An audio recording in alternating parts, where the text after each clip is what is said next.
رسمت میدونی چیه؟ رسمت میدونی چیه خانوم؟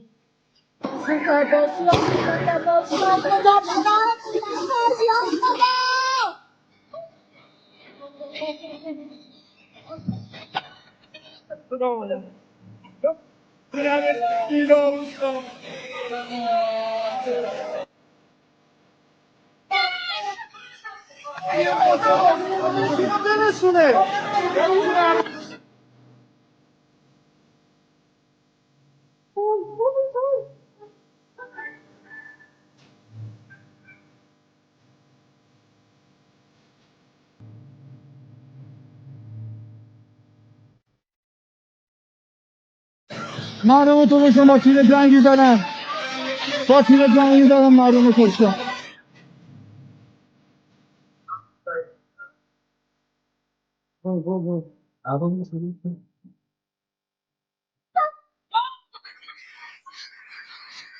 زدن جلو کلانتری پرنگ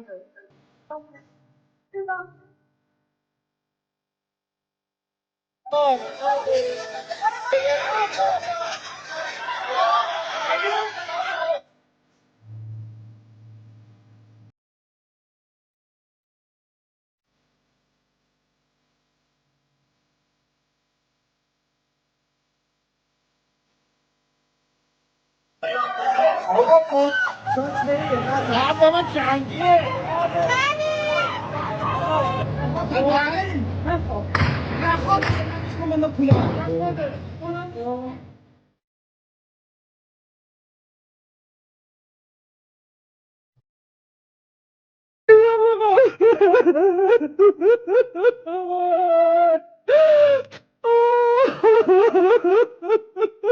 خدا بمیرم براتون بمیرم براتون لعنت به جمهوری اسلامی لعنت به خامنه ای لعنت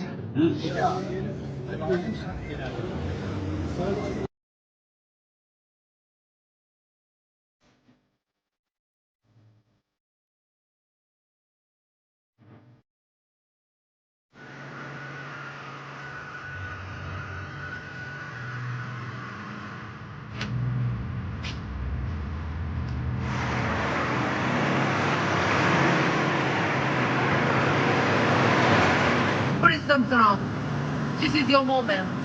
The people of Iran need your help. Great men are defended by great decisions. Iran's freedom needs your help. We won't forget who stood by us in hardest time.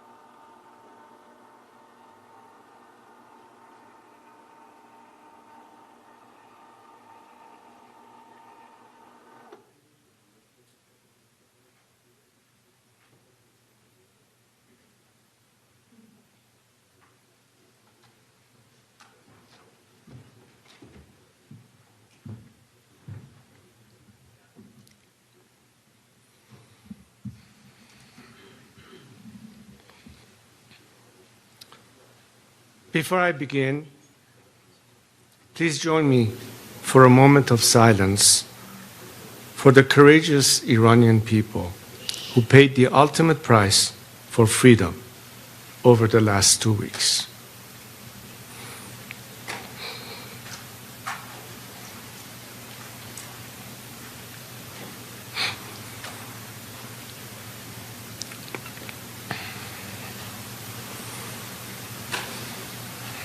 Thank you.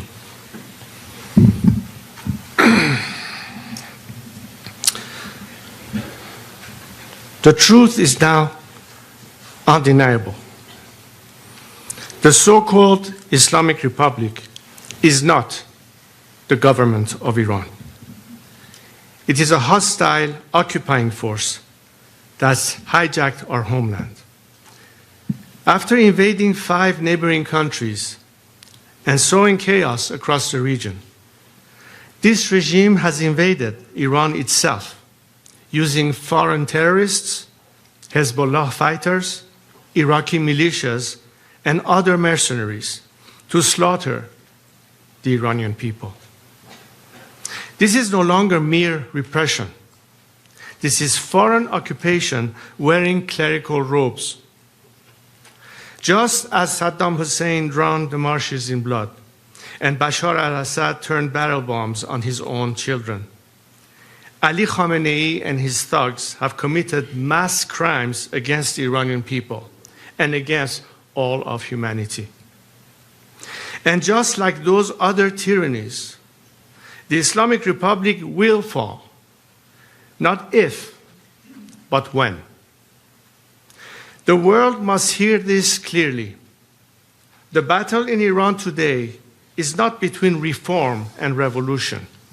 It is between occupation and liberation.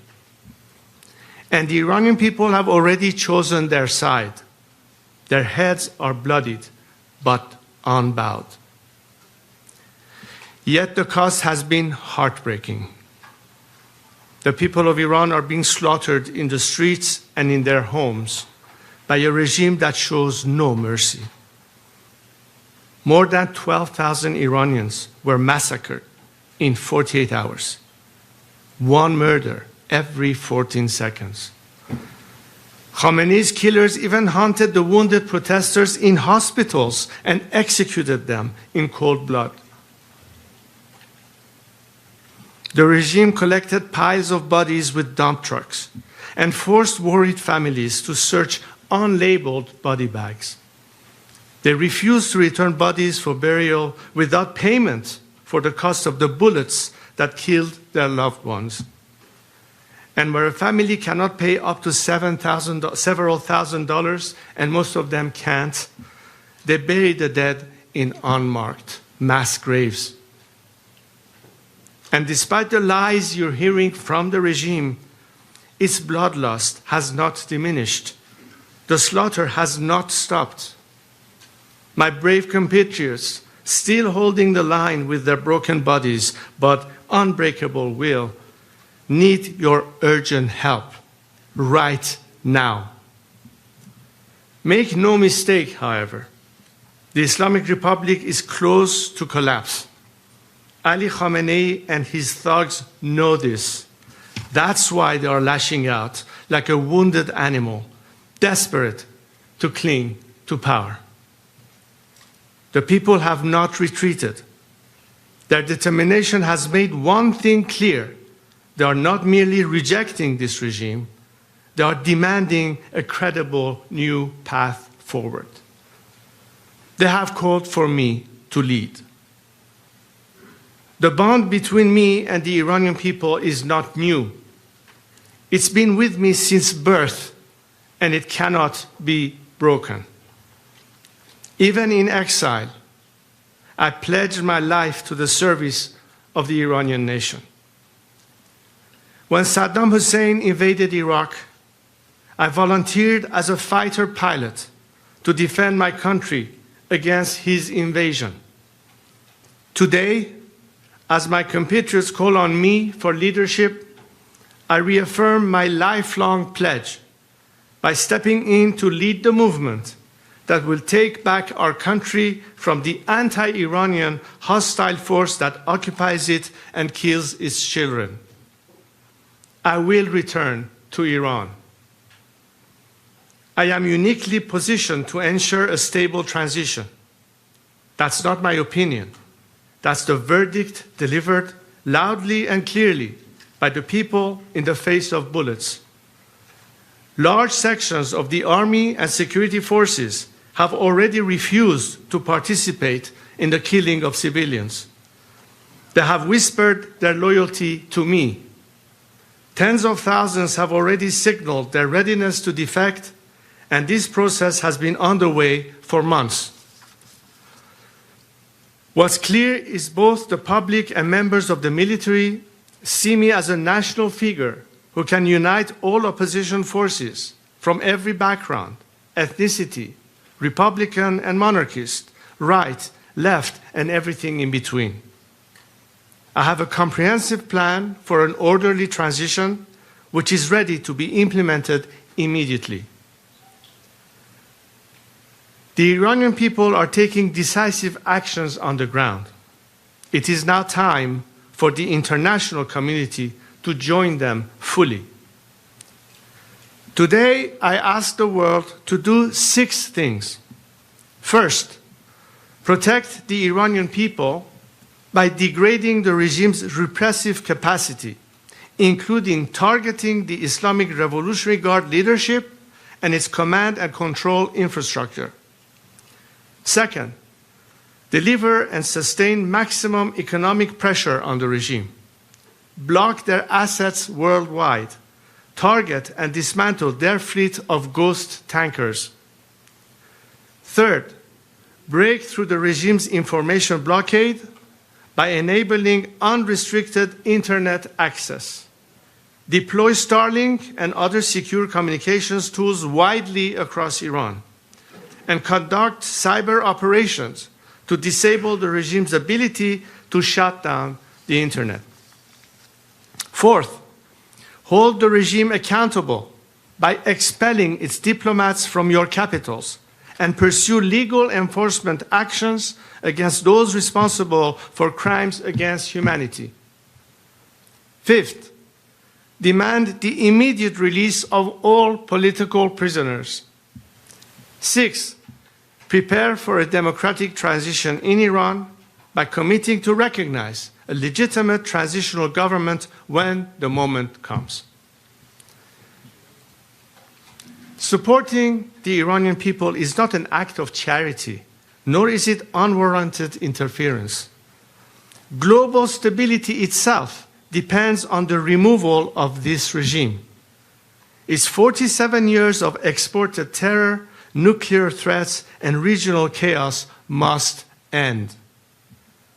This does not require putting boots on the ground. The Iranian people's boots are already on the ground. They are the ones marching, sacrificing, and fighting for their freedom every single day. What they need from the world is resolute, targeted support to protect lives, amplify their voices, and hasten the collapse that is already underway. But let me be clear, with or without the world's help, the regime will fall. It will fall sooner, and more lives will be saved if the world turns its words into action. A free, democratic Iran will not be a source of endless crisis. It will be a pillar of peace, partnership, and prosperity for the Middle East and beyond. The choice is clear. Stand with the people now, or watch the cycle of instability continue. As I have said to my compatriots, the noble and courageous people of Iran, particularly the young generation, I speak directly to you. Know that you have commanded the world's attention and admiration. History itself stands in awe of your bravery and your sacrifices. You are the immortal guard of Iran. Continue the fight as you have done so far. Do not allow this regime to create the illusion that life is normal. After all the massacres, there is a sea of blood between us and the regime. The regime, through severe repression, killing, and cutting off communications, is trying to instill fear and terror in you and to make you despair of continuing the movement and struggle. But know that because of your steadfastness and fight, thousands of military and security forces have not gone to work so as not to participate in the repression. Save the name of all these criminals. They will be prosecuted for what they have done. Yet justice alone will not heal all the wounds, but it will open the door to healing and a national rebirth. As for the day after our victory, I have a clear plan for the transition to democracy.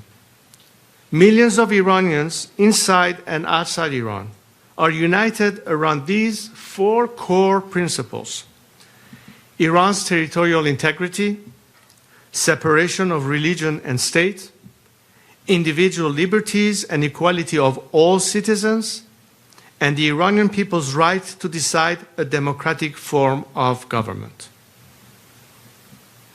The end of the regime will mark the rebirth of one of the most accomplished civilizations in history for the future of Iran and its people. Iran is blessed with extraordinary human talent and vast natural resources. Our people are highly educated, producing one of the highest numbers of engineers in the world, with around 70% women. Today, the corrupt regime wastes these gifts.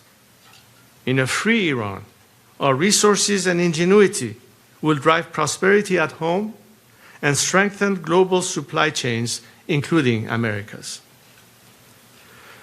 A free Iran will be a game changer for peace in the Middle East and for Iran's relations with the United States and the West. The Iranian people love America and hate this regime. After its collapse, instead of death to America, the world will find a nation that embraces America as a true friend. President Trump brokered the Abraham Accords, bringing peace between Arab nations and Israel. I see extending this idea to a free Iran through what we could call the Cyrus Accords, honoring our ancient heritage of tolerance and partnership. The possibilities are endless. There will be a peaceful, stable, and orderly transition. My team of experts have developed a plan for the first 100 days after the regime's collapse and the long-term reconstruction and stabilization of our country. It is backed by business leaders and provides a detailed roadmap for national recovery. Restoring economic confidence, ensuring that essential services continue uninterrupted, and laying the foundation for prosperity in a free Iran. A constitutional process will follow under international observation, allowing Iranians to finally determine their own destiny through free and fair elections. A free and democratic Iran that emerges will live at peace with our neighbors. It will be an engine of growth and opportunity in the region and the world. There are moments in history where the moral imperative for action is so strong that the weight of inaction becomes unbearable. This is one of those moments. The people of Iran have risen to reclaim their country. History will honor those who stand with them. Long live Iran. Thank you.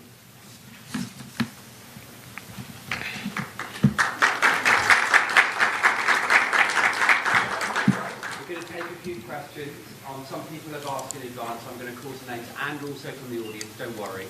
And the Prince Reza Pahlavi will reply to them. I'm going to call firstly Ardavan, who's about to come to Iran International.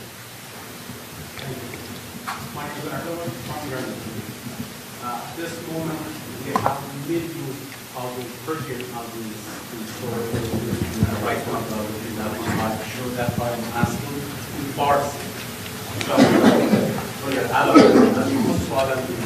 امروز در روزهای هستیم که درست عین همین روز جمعه مردم میلیون‌ها نفر در خیابان با پیام شما مسیر این در واقع اعتراضات به انقلاب تبدیل شد و حالا این مردم در حال مبارزه هستند با امید شما و رهبری شما.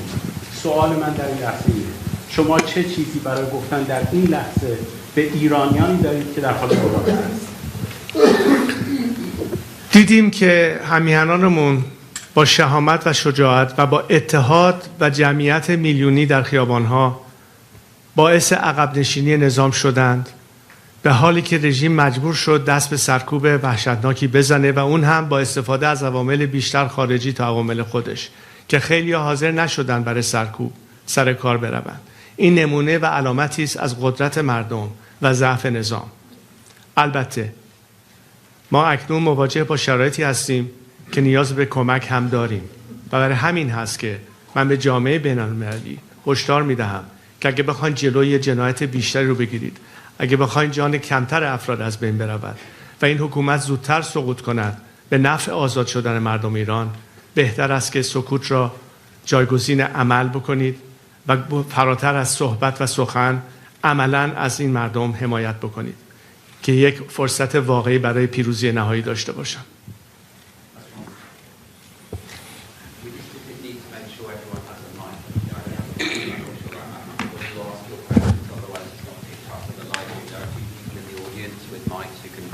Crown Prince, can I ask?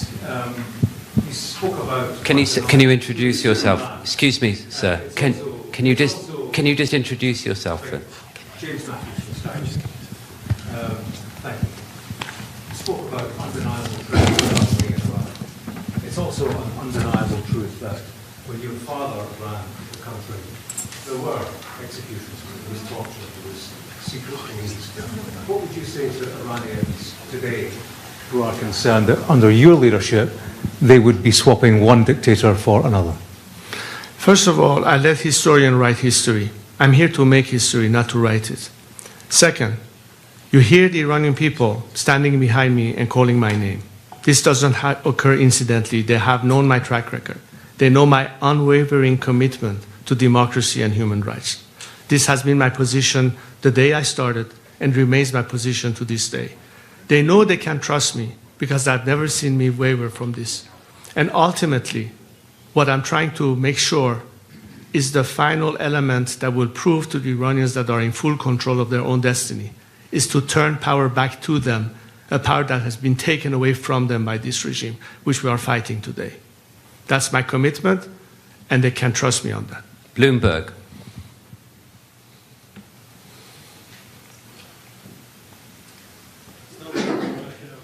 No, I've called Bloomberg, please. Is a gentleman or lady from Bloomberg? No? They asked a question. No, Reuters, please. I'm from Bloomberg. Oh, there's a microphone just coming. Thank you. Hi, I'm Riley Johnson from Bloomberg. Are you having any further conversations with Witkoff or the Trump administration? Look, these are sensitive times, and I'm not going to discuss details of who I'm meeting with and what has been discussed. What I can tell you, however, is that there's strong support for the Iranian people, and I believe that President Trump is a man of his word, and ultimately he will stand with the Iranian people as he has said. Lady from DW. Thank you very much. I'm with Deutsche Welle, Germany's international broadcaster. Thank you so much. I have two questions. We saw a slide there saying Donald Trump help. What exactly does this mean? What do you hope Donald Trump to do? And my second question is regarding Europe and especially Germany. What do you hope for Europe does to support your cause? Thank you very much. Thank you for the question. Well, clearly, President Trump did say that if the regime was to hit the Iranian people hard, they would face with serious consequences. The Iranian people have taken his word as a man of his words, as I said. They know that unlike his predecessors that threw us under the bus one time, this president is not about to do the same thing. And that's very encouraging and empowering. Number two, you asked me about European countries. Look, we already are past the point of whether you should subscribe the IRGC as a terrorist organization or not. And frankly, I'm flabbergasted that there are still some countries that are not willing to take the next step, as if they are supposed to worry about how the regime would retaliate. This regime is on its last leg. It's about to collapse. And I think the world, especially the democratic free world, that champions freedom and human rights and equality of citizens, at the face of this regime brutal repression, should act now. I call for them to start acting as opposed to talking. We need your help. We need your action. We need to take all the steps that I've indicated in my opening remarks, all those 6 elements. Anything that can be done in that direction is a moral boost, and beyond moral boost, an actual act of support for a defenseless society and civilians that, as you can see, have been treated in the worst possible way. And the only hope they have is that their fight for freedom, their sacrifices, will be less loss of life based on your action to expedite this regime's collapse. That's what the Iranian people are expecting from you. And let me reiterate, as I said again, we're not waiting for you to act to continue our fight. We are. But imagine how much more we can protect more innocent lives from dying by acting and helping us today. These are critical moments that are game changers, not just for us Iranians, but for the whole world. This is what we need from you, so help us. Reuters. Microphone over here, please. Thank you. Humaira Pamuk from Reuters. In an interview a couple of days ago, President Trump actually expressed some doubts about your support inside Iran. How are you planning to win him over, convince him that you do have the support that you say you do? Also, you're talking about thousands of potential defectors, but the IRGC and other forces have hundreds of thousands. So how are you going to assert your control over this establishment? And are you, anytime soon, going to meet with President Trump? Are you making an active effort? Thank you. President Trump has said that it's up to the Iranian people to decide. And I totally agree. I've always said it's for the Iranian people to decide. And I think the Iranian people have already demonstrated in great numbers who it is that they want them to lead to this transition. So I'm confident that I have the support of my compatriot, and it's for the international leaders to assess the fact on the grounds and see who is capable of doing that. I believe I can, and I have the Iranian people's support. And of course, if anybody in the world is willing to help the Iranian people achieve that goal, that's what I'm trying to do, to help them liberate themselves and attract as much support as I can internationally to be behind the Iranian people this time and on the right side of history. Now, as far as the defection goes, this campaign has started months ago. We started this, in fact, I announced it in another press conference I had in Paris a few months ago. Some of you might have heard about it. At which point we established a system whereby people who want to defect or want to access us or want to indicate their interest to join with us have a secure means of communicating their intentions to us. Since then, tens of thousands have applied. Many of them are from the security forces in Iran, police force, military, IRGC, and we are vetting them as we're speaking. And the mechanism for defection does exist, but most importantly is the principle of having an exit strategy. And on that I've said, anyone whose hand is not soiled in the blood of the Iranian people will survive regime change. We're not talking about de-Baathification.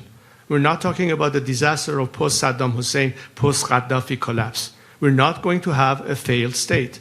And for me to be able to guide a smooth transition, I'm counting on security forces to be the element that keeps the country secure, protects people's lives and their livelihood, and be part of the solution. As a result, we have already seen people indicating their cooperation. We have already seen elements that refuse to be used as an instrument of repression, which is why the regime is now, as we speak, importing elements from outside the country to be the instrument of repression, as they're running out of their own forces to do that for them inside Iran.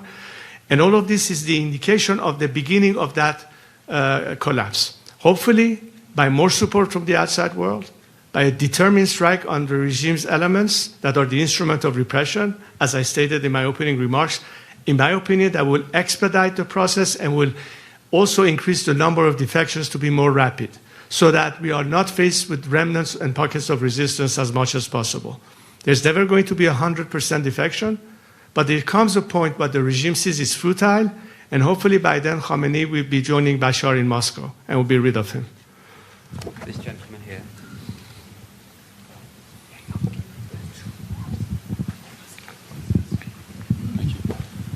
So, good morning. Thank you. Ben Leo from GB News in London. In London, sir, in England, we have Iranian sleeper cells on their way to the Israeli embassy accused of trying to blow up the embassy. We have a former Iranian government minister living in North London, living in a council house, actually, who supported the fatwa on Salman Rushdie, praised Soleimani, so on and so on. Why is it in Britain's interests, and indeed the West, for this Islamic regime to fall, please?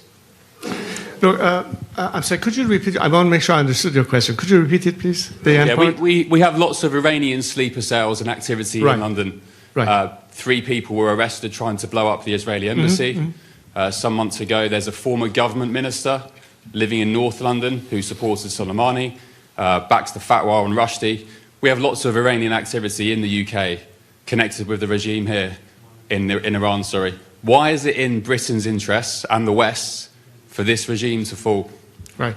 Well, I'm glad you asked the question because, in fact, one of the topics that I raised in some discussions I had the last time I was in London with former prime ministers was exactly to explain to them the mapping of every instrument that the regime is using under Khamenei's direct supervision through so-called centers through which they antagonize British citizens and, of course, many of those sleeper cells that you indicated. It doesn't stop in England, by the way. They are in America as well. So we're trying to explain to various governments the whole methodology that the regime is using with assets they have on the ground in respective countries, not to mention money laundering that goes on in many countries, including in Great Britain. So there are many ways that they can push back against that and protect not only the citizenry of whether it's Great Britain or America, but in what way it connects to why we need to do that ultimately by putting an end to the regime. And one thing that is now becoming even more clear, and the fact that the regime could be threatening the world as a last gasp, we should not allow this regime to catch a second wind and be able to do further damage, which is why the strike is not just needed to help the Iranian people overcome this unfair disadvantage, but it's also one way to completely dismantle the regime's aspect of threatening and cut off the chain of income that it uses to fund all of these operations, including the sleeper cells, which is why I'm also calling for any means to cut off the lifeline to the regime, which is its revenue from whether it's oil exports or whatever other means of income that they have. We need to dry the well that funds terrorism once and for all against the Iranian people and the world. So, hello. Dan Rivers from ITV News in the UK. 2 US aircraft carriers are heading, we understand, to the Gulf, and Donald Trump has said help is on its way, but they may take up to 10 days to get there, and meanwhile more and more people are dying. Are you losing faith in President Trump? I believe the president is a man of his word, as I said before. How many days it might take, who knows, hopefully sooner than later. But as I said before, regardless of whether action is taken or not, we as Iranians have no choice to carry on the fight. We're halfway across the river. There's no turning back. We will continue. The quicker the action happens, the more lives can be saved, and the sooner we can see the regime's collapse. So timing is, of course, important. And I would still believe in the president's commitment that help is on the way. But does he need to do something today, tomorrow, to help your fellow countrymen who are Well, dying. I'm not the president's advisor. All I can say that Iranians are, of course, right now as we speak, witnessing the kind of massacre that has been unprecedented in human history. And this is why the urgency becomes quite clear. The timing, I leave it to the experts to decide. All I can say is the sooner the better. Okay, I'm going to call now Benham Amini from Manitou. Microphone over here, please. Sorry, there's too much bright light. I can't see who is where. Okay, now I see you. Thank you. Thank you. علی حضرت از نخستین من بهنام امینی هستم از تلویزیون منوتو. از نخستین روزهای انقلاب ملت ایران منوتو گزارش‌های متعددی از شهروندان دریافت کرد مبنی بر اینکه بخشی از نیروهای سرکوب در خیابان‌ها ایرانی نیستند. این موضوع گمانه‌زنی‌های درباره حضور شبه نظامیان خارجی به ویژه از عراق و لبنان رو ایجاد کرده. موضوعی که امروز با گزارش رسانه‌های بین‌المللی درباره ورود دست کم 5000 نیروی مزدور از عراق برای سرکوب مردم ایران جدی‌تر شده. شما به عنوان رهبر انقلاب ملت ایران این گزارش‌ها رو چطور ارزیابی می‌کنید و حضور اونها نشانه چیست؟ سپاسگزارم. ببین این دقیقاً علامتی است از ضعف نظام به مفهوم این که حتی عوامل خودی به اندازه کافی نداره برای سرکوب مردم و مجبور میشه از بیرون عوامل خارجی رو وارد بکنه. اگه این نظام امکاناتش رو داشت از نظر ایجاد رعب و ترس نیازی به وارد کردن عوامل خارجی نمی بود. این نشانه ضعفشونه و یأسشونه. البته توحششون مشهوده چون میدونن که به آخرین طریق ممکن میخوان در مردم ایجاد تردید و ترس بکنن. فکر کنم مردم ایران برای این ترس غلبه کردن.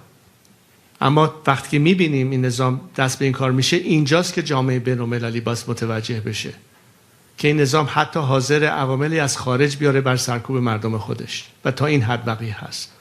به هر حال من فکر کنم که دنیا امروز تصمیم گرفته برای عکس‌العمل نشان دادن و به زودی شواهدش رو خواهیم دید. A quick translation for those of you who don't speak Farsi. The question related to the regimes importing foreign elements into Iran to use as a mechanism of repression. And I said that this is a clear indication of the regime's weakness, that it cannot even count on its own forces to do the dirty job, and it has to resort to bring people from the outside. But reason more for the world to realize that as this desperation act of the regime to try to brutalize its own people as a last gasp effort cannot be left unanswered, which is why we're calling for the world to help us out. Thank you. AFP, please.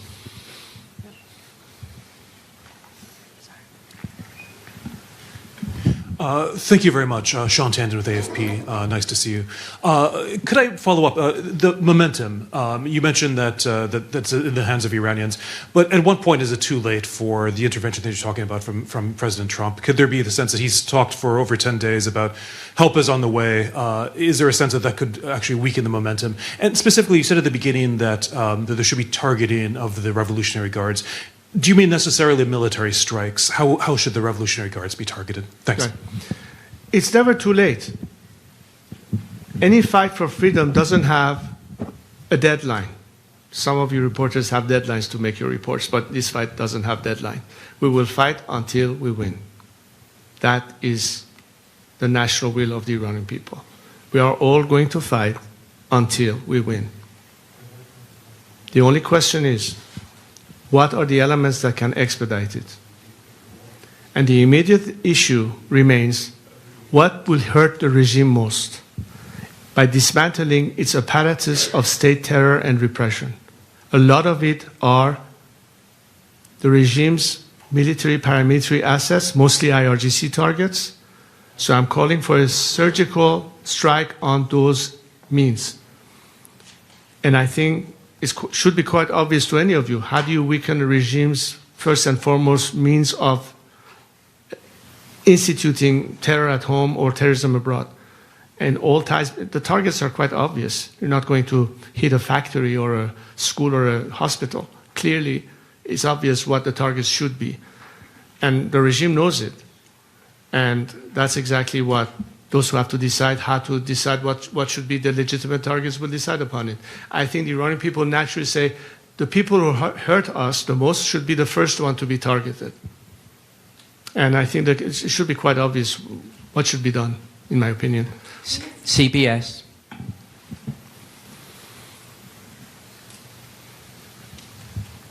CBS here. Newsmax. Good morning, sir. President Trump, up to this point, as we know, has decided not to take military action up to this point. He recently said that the killing has stopped, the planned executions have been halted. Is it your belief that American intervention, specifically military intervention, is necessary for this current movement today to be successful? As I said in my opening remarks, the Iranian people are defenseless on the streets, unarmed against a regime that is unleashing on them with military weapons, AK-47s, assault cars, trying to rip them apart. And these are the odds that are not fair for a nation that is trying to overcome a regime by means of protesting peacefully on the streets. So the only way you can equalize the playing field is to help them have a better chance by weakening the regime's apparatus of repression. And these are mostly paramilitary institutions such as the IRGC. IRGC has been the main instrument of the regime's repression at home and terror abroad. So clearly, any strike on those entities will facilitate our task, will prevent more loss of lives, and will weaken the regime to a point that resistance will be futile. And we will try to encourage the regime's top echelon to ultimately depart, and the rest of society will know the regime is now totally crumbling, and we are prepared to collect the rest of them that will then rally around the people and stand with them, and hopefully we can enter the phase of transition. This is pretty much the scenario I see unfolding, but right now the decision is in the process of being made. I'm not going to speculate where it is right now. I'm not going to go follow every headlines that the news says in any news cycle. There's a lot that is happening and it's unfolding, and I'd rather not speculate. All I say is that if action happens, great. If it doesn't, we will still fight. The difference is it will be longer, costlier to us as a nation, more loss of life. And if the world does care about Iranian loss of life, then they better act and equalize the playing field for us, so we'll have a better chance to succeed with less casualties and less deaths in the process. This gentleman here. Thank you. Robert Tate from The Guardian. Mr. Pahlavi, you have said that you have a detailed plan to lead the transition when the regime falls. Does that include establishing a constitutional monarchy on the basis of the one your father was head of? Or do you foresee yourself as merely a transitional or temporary figure? And if so, how would that differ from the vow of Ayatollah Khomeini in 1979, who said at the time of the revolution that he would simply be a transitional figure who would return to home and would retire from active politics only to set up a repressive theocracy? I mean, can you give a pledge that you would not be a second Ayatollah Khomeini? I invite all of you after this press conference, and I have some of our experts available to you to explain all of this process in more details. One of the projects that I started a few years ago is called IPP, Iran Prosperity Project. This project is meant to address all of the issues, beginning with the first 100 days of how to manage the transition and stabilize the country. Short midterm range, anywhere between 6 months to 2 years of the rest of the normalization phase, and ultimately Iran's development down the line. Many documents have been generated with the help of legal experts, economists, and others to explain the chronology of events. But in relationship to your question, the way we have proposed the process to go is that the minute the regime collapses, the transitional government takes control. It works towards working in a process where we have its own judiciary branch, executive branch, legislative branch, and temporary parliament to oversee the elections of ultimately a national assembly. By first allowing the Iranian people, after about 4 months' time and many other debates, what is the form they would like to have as a future system of governance by means of referendum. Whatever the majority of the Iranian people decide, the representative in a constitutional assembly will be tasked with the responsibility to draft the constitution of this next system and present that constitutional project to the nation. The nation will have the opportunity to either ratify that proposed constitution, or if not, send it back to that Constitutional Assembly to rewrite it whatever way is fitted, again submit it to a secondary referendum. If in the second referendum there's still no consensus in majority, that Constitutional Assembly would dissolve. A new Constitutional Assembly will be created, and the process will again occur until finally we have a ratified proposed constitutional project. Once that happens, the first parliament of this new democracy will be elected, and the first government of that new system will be elected. If it's a republic, the president will be elected. If it's a monarchy, the prime minister will be elected. At that time, the transitional government dissolves itself and passes over and hands over the responsibility and the authority to the newly elected government based on that new constitution. This is the process from beginning to end. My role in all this is to lead this transition, help with the transitional structure, bring in all the elements that check all the boxes, because the country has to function. Day one, somebody has to pick up the trash. The train has to run on time. Basic services have to be provided. And at this stage, what we are inviting to have the quickest, smoothest transition, the maximum participation, on the one hand, of the military and paramilitary forces to play their role, and the civil society and the bureaucracy to be also in place to be able to address these things. So the majority of these instruments are already in place. And again, against the model of debathification, we count on the majority of these people to remain in their jobs. We want to make sure that the world can help us, so the transitional government can pay salaries so people can maintain their jobs and do all of that. All of these things have been studied and explained in details. And as I said, I invite you to study this, I don't know, I think at least 170 pages of it. And as I said, we have our experts here who can further in detail explain to all of you what is it exactly that we propose. But in a nutshell, this is what we're doing, and this is the process you can expect and anticipate. Thank you. On BFM.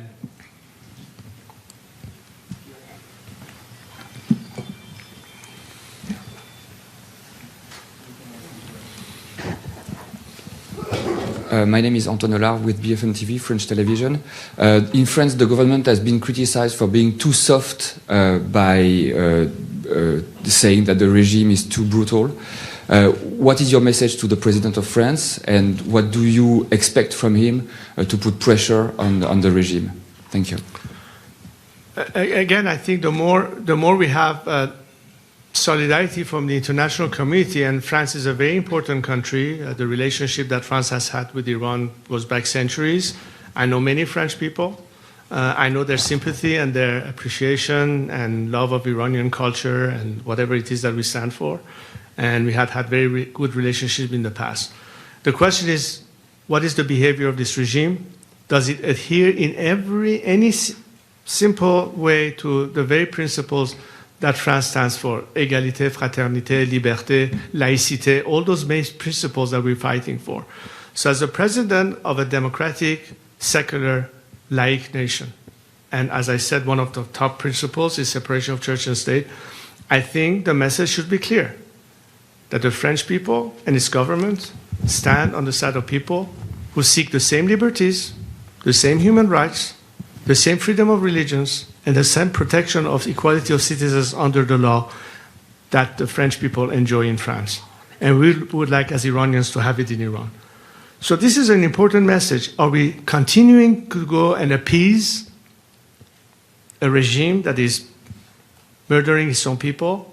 Or is it time to abandon that path and now stand with the Iranian people and help them in their liberation? It's a very simple choice to make.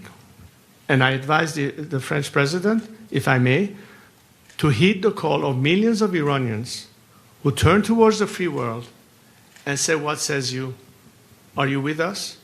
And I hope the French president will say at the end of the day that he stands with the Iranian people. Just a follow-up in French. Est-ce que vous avez été déçu par la réponse d'Emmanuel Macron, qui a été assez molle, entre guillemets, face à la répression brutale du régime? Écoutez, comme je vous l'ai dit, c'est un crime contre l'humanité qui se passe en Iran actuellement. Ça dépasse toutes les limites de tolérance possibles. ou de vouloir dire qu'on veut garder une ligne de communication pour des raisons de négociation diplomatique, etc. Je pense qu'on a déjà dépassé ce cap. Il ne reste qu'une seule solution. Éviter un massacre, éviter un bain de sang, éviter qu'un pays qui peut être un élément de stabilité, dans l'intérêt stratégique de l'Occident, une fois débarrassé de ce régime, mettra fin non seulement à la misère et la répression chez nous, mais en même temps profitera à ce que le monde puisse enfin respirer, soulagé, d'avoir pas un problème d'avoir encore à abriter d'autres réfugiés qui doivent venir sur le territoire européen déjà saturé, plus dans l'intérêt économique de ce pays, un pays qui peut vous fournir pendant des décennies au niveau énergique le nécessaire pour n'avoir pas à faire face à un blackmail chaque hiver par la Russie, par exemple, et l'Iran peut s'apprêter à ça. La question, c'est quel Iran? Je pense que le choix est évident. Donc, je pense que l'administration, que ce soit Emmanuel Macron ou d'autres chefs d'État européens, doivent regarder aujourd'hui quel est ultérieurement le meilleur intérêt de leur pays. Est-ce qu'un Iran libre sera mieux placé pour satisfaire leurs intérêts ou ce régime sanguinaire et terroriste? Simple question. Ce n'est pas à moi de répondre. Je vous dis tout simplement l'attente des Iraniens. Maintenant, c'est au président français ou d'autres leaders de décider finalement où est-ce qu'ils se placent. The lady here. Would you just get a microphone? Thanks, Michelle Kellerman with NPR. You mentioned that you wanted to see the Ayatollah in exile in Moscow, but the Russians are providing political cover for the Iranians at the UN. Today, Putin called Netanyahu to, present himself as a peacemaker. What do you think the Russians are doing? Do you think Trump could believe the Russians in this case? Once the dust settles, as far as the Iranian people are concerned, and how in this game of geopolitics things sometimes unfold in one direction or the other, even Moscow is considering, what if this regime is no longer there? Then what? The Chinese are doing the same. They've been very quiet lately, not taking any position. So I'd rather not speculate, but simply say that a stable Iran, a strong Iran, a democratic Iran will not be antagonistic to anyone's interest, including Russia and China. What we want as Iranians is a fair deal. We don't want to be taken advantage of in lopsided, unfair deals that is against the national interest of Iran simply because a corrupt regime and weak is offering concessions left and right. We want to have a fair relationship with everyone. It's a normal interest for us to look towards the West, primarily because we are focused on democratic free nations to partner with in alliance and cooperation. And of course, our immediate neighborhood, which is why it is crucial for the world to understand that a different Iran will be committed to cordial relations with our immediate neighbors, with Israel, with the Saudis, and the rest of them in the Arab world, and the rest of the countries in our immediate neighborhood. And that extends to everybody else, provided, of course, that we as a sovereign nation are able to protect our liberties and our rights. And we'll deal accordingly and reciprocally with anybody respecting that, based on mutual respect. That's the end of the subject. So whatever we see now happening depends on the clarity of the ultimate outcome. The more the Iranian people are empowered, the more we can then tell the world, we as Iranians, unlike this regime, are committed to peace, are committed to stability, are committed to improve the lives of people by means of trade, commerce, cooperation, and everything else that this regime has taken away from us. Iran today should have been the next South Korea of the Middle East. Iran at the time had 5 times the GDP of South Korea. Today we have become North Korea. Not because we don't have the human resources, not because we don't have the natural resources, but because we have a governance that doesn't give a damn about the people and their livelihood, that have exploited our nation and its resources, that has impoverished our nation while funding radical extremist terrorist groups and proxies in the region and beyond, have outstretched their arms all the way to Latin America, and are still standing there only because the delay in their collapse was a result of appeasement. The game changer is enough is enough. The game changer is these people deserve better. And they have proven that unlike this regime that hates the Western world in particular, and particularly the United States, that wants to wipe off a country off the map of the world, we as Iranians are committed to a different future. I went to Israel 2 years ago to show that we are the descendants of Cyrus the Great, who 25 centuries ago helped Jewish slaves be freed from the Babylonian government, helped them rebuild the temple in Jerusalem, a country that in the Second World War period gave refuge to Jews escaping the tyranny of Hitler, a country that, unlike this regime, wants to have cordial relationship with the state of Israel and the rest of our neighbors, a country that holds high in our principles and values the first Declaration of Human Rights that Cyrus the Great provided, that was inspiring people like Thomas Jefferson and was encoded into the American Bill of Rights and Constitution or Declaration of Independence. We have pride in that. And the children of Cyrus are not telling you that we are committed to that. That's when I talk about the Cyrus Accords is in that spirit. This is not me saying it. This is our nation, its culture, its national identity.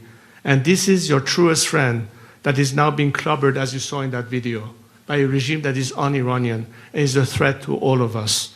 And this is what's at stake, simply at the end of the day. So it's better for all of us to now think of how different the world will be with a liberated Iran. And this is our moment in time. This is Iran's chance to finally, after 47 years, liberate itself. And I hear people from across the world. I see how much sympathy now there is for Iranians, from Australia to Argentina to Canada to Sweden to many, many, many, many countries that are standing with the Iranian people. The people do. Now it's time for their governments to be online and on par with the expectation of various countries that are demonstrating their support for the Iranian people, and even they ask their respective governments to act. It's not just Iranians asking the outside world to act. People in different countries are beginning to ask their governments to act.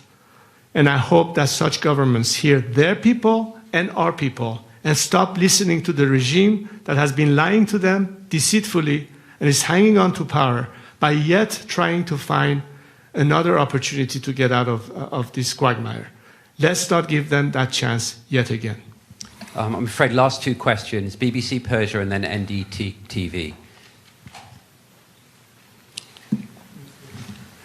BBC Persia first. Is that BBC Persia? خشیار جانی به BBC Persian. شاهزاده من با اجازهتون فارسی سوال میپرسم. شما زمانی که تظاهرات بود در ایران در زمان پس از مرگ مهسا امینی صحبت از اتوبوسی کردید که از همه دعوت کردید سوار این اتوبوس بشن. الان در خیابون‌های ایران، تهران، مشهد، اصفهان، شهرهای کوچک و بزرگ اسم شما و خانواده شما را صدا می‌کند. آیا هنوز این دعوت وجود داره برای اینکه از دیگران بخواهید که سوار این اتوبوس بشن، همراهی کنند؟ و اینکه بعضی از بخش‌های جامعه ممکن هست که نگرانی‌هایی داشته باشند، قشر مذهبی یا بعضی از اقلیت‌ها، پیام شما برای اونها چه هست؟ خیلی ممنونم.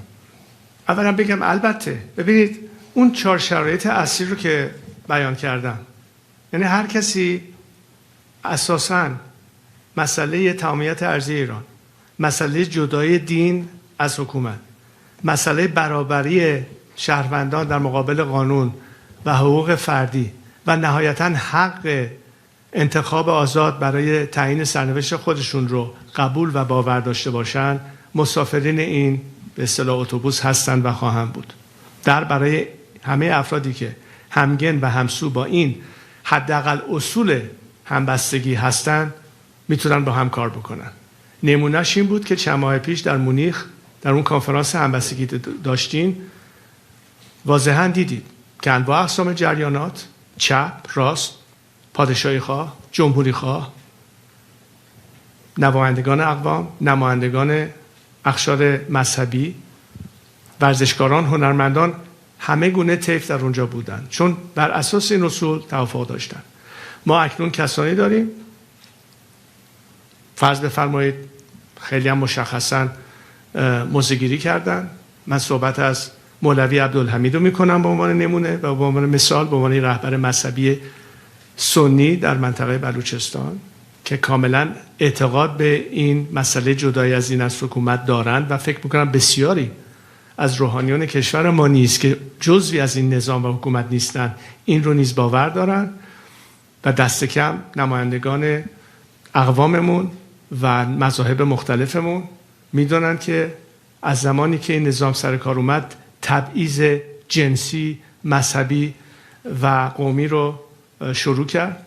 ما همچین مشکلی قبلا نداشتیم و ضمانت این در آینده و قانون اساسی که محافظ حقوق بشر شهروندان ایران باشه تمام ضمانت‌ها رو مجددا برقرار خواهد کرد.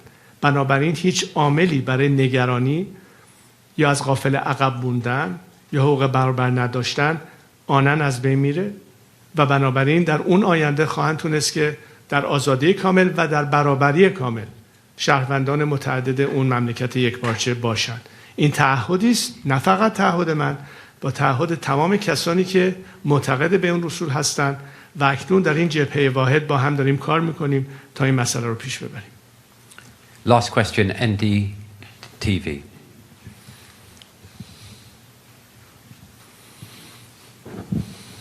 Thank you, Crown Prince. This is Lalit Jha from NDTV. People of Iran has had a strong historical, cultural, and civilizational ties with India. What is your message? I'm sorry, you're talking a bit too fast. Could you please enunciate so I can hear you properly? Thank you. Lalit Jha, representing NDTV, an Indian news channel. Yes. People of India has had a strong cultural, civilizational ties with Iran. Yes. Right. Two questions. What is your message to the people of India, and what kind of relationship would you like to have with India? Thank you. Well, I remember the days where, of course, visits that we had, and I think Prime Minister Gandhi had visited Iran. I was very young at the time. So the relationship goes a long time. Culturally, it goes many, many years, but in modern history, we had very good relations, of course, with India. And it's natural, as I said, that a democratic Iran is committed to have the best possible relationship in the context of sovereignty and liberty, to have the best possible relationship with any country that adheres to the same values and can work with us and can partner with us in many different domains. And of course, it's a rich culture and a rich history that we observe in India as well. I think we can, as nations, be very proud of our heritage. And this could be a natural path to a very good bond and cooperation. Look, we have so many challenges to face in our planet. We have issues of energy, we have issues of population, we have issues of energy shortages, we have water crisis, we have so many different things. And that's where I think the world needs to really rise up and reach each other hands for cooperation. The four corners of this world have to remain connected. We cannot be introverted. We cannot be isolationists. We need to be able to work together. And the closer ties we have, the better we can address. India is one of the leading countries when it comes to technology, when it comes to expertise. I think these are the kind of things that will help us in every area that we need to focus on, new renewable energies, IT, whatever it is out there.